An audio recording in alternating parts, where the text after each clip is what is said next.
It was a pretty typical day at the YW. Our shelter was probably 45 to 50 women, and we had a full staff. And my phone rang, and they let me know that we were in high alert. Open the door now! We know you're in there! Open the door!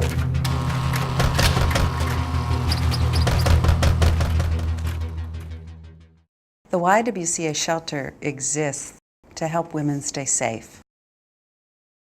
When there's a high alert at the shelter, there's a protocol that we follow. And so the police would have been called immediately, and then I would have been called next. So when I got the call from the shelter, the police were already en route. We realized that 4 days earlier, we had taken a woman into the shelter who was the girlfriend of a gang member. In fact, he was a leader of the gang. So when those two individuals, a man and a woman, showed up, it took us a little while to realize we were dealing with a Nashville gang. So I called Ann Pruitt, our board chair. I got a call from Pat, probably mid-morning, not unusual to get a call from her, and she said, we have a serious problem. 2 gang members have shown up at the shelter, pounding on the doors, pounding on the windows. We had a woman that was inconsolable. We had her and a child in a closet with a counselor because they were so afraid of what was going on outside the building. She was informing us that gang behavior is such that if her partner, boyfriend, sends gang members to get her, they can't go back without her. I felt it was necessary to also call Chief Anderson's office, and within minutes I heard from Captain Alexander. I'm currently assigned to the Specialized Investigations Division. That particular division houses the narcotics unit as well as the gang unit. I'd received a phone call from Tom Negri, who had in turn got me in touch with Pat Shea. That immediately started a process of the Specialized Investigations Division along with the YWCA. An intelligence effort began on behalf of the gang unit of learning all we could about the male subject that was involved. Police officers were on site. They were patrolling the grounds. The 2 individuals were actually arrested and taken downtown.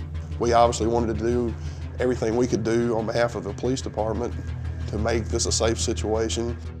Things got calm again, but we were still on high alert. We did notice that we were getting a lot of calls from women saying they needed to come into shelter. There was something about those calls that seemed fake. About 5:30, our shelter leader was getting ready to go home, and that's when she saw a car pulled over on the side that looked like it was having car trouble. 2 men were outside, and 2 men were in the back seat. She recognized one of the men outside of the car as being the man who had been at our shelter earlier that day.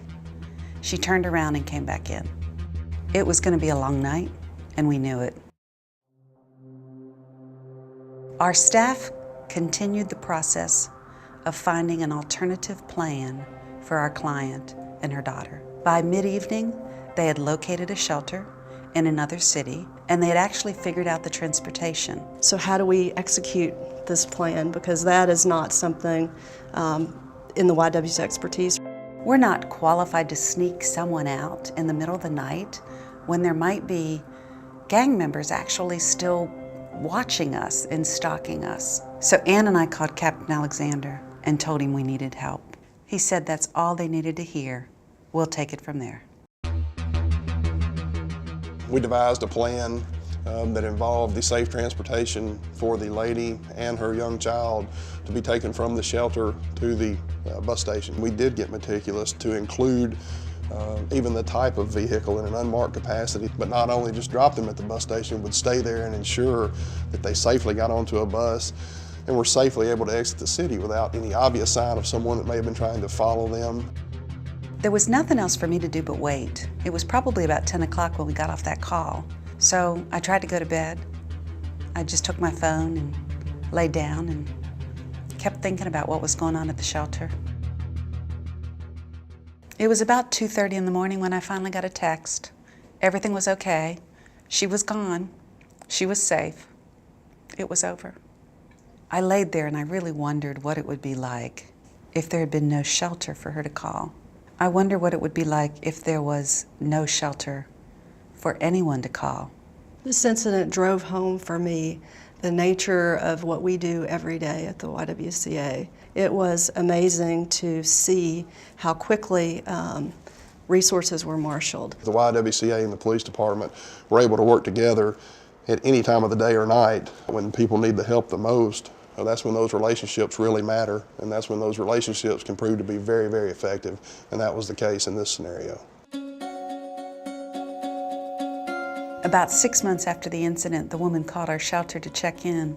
She and her daughter were safe. Her daughter's enrolled in school. I was really proud. The YW kept that woman safe. She's no longer with a batterer, and she's out of a gang. An incident like this really reminds me how important the work of the YW is and how important the existence of the Weaver Domestic Violence Shelter is to the safety of women and families in Nashville.